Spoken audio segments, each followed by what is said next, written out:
অষ্টমীর সকাল মানেই ভোরবেলা উঠে চান করে শুদ্ধ বস্ত্রে হাতে ফুল নিয়ে প্যান্ডেলে গিয়ে মা দুর্গার কাছে অঞ্জলি দেওয়া।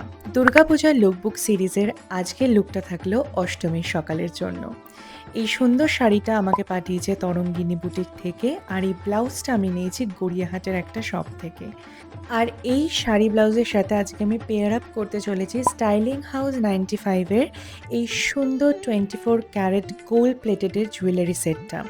সেটটা অসাধারণ, এক কথায় বলতে গেলে পুরো লুকটাকে কমপ্লিমেন্ট করবে কিন্তু এই সুন্দর হারের সেটটা।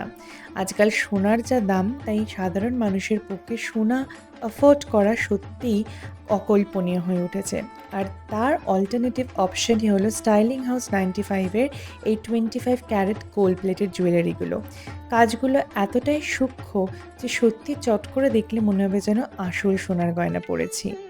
বাই দ্য ওয়ে, আজকের এই সাজটার পুরো থিমটাই হচ্ছে কিন্তু প্রপার বাঙালিয়ানা লুক। একদম হালকা মেকআপের সাথে একটা ডার্ক বোল্ড লিপস্টিক, তার সাথে সিঁথিবর্তী সিঁদুর। এই সুন্দর আমকলকা ডিজাইনের আংটিটাও কিন্তু আমি নিয়েছি স্টাইলিং হাউস 95 থেকে। ওদের জুয়েলারি কালেকশন সত্যি অসাধারণ, দেখলেই মন ভরে যায়। এবং প্রত্যেকটা জুয়েলারি কিন্তু সবার সাধ্যের মধ্যে। এরপর হাতে একটা চূড় পরে নিলাম, আর আমার সাজগোজ ডান।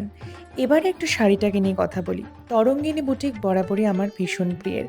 বাজেটের মধ্যে এত সুন্দর সুন্দর শাড়ির কালেকশন একমাত্র দিতে পারে তরঙ্গিনী বুটিক।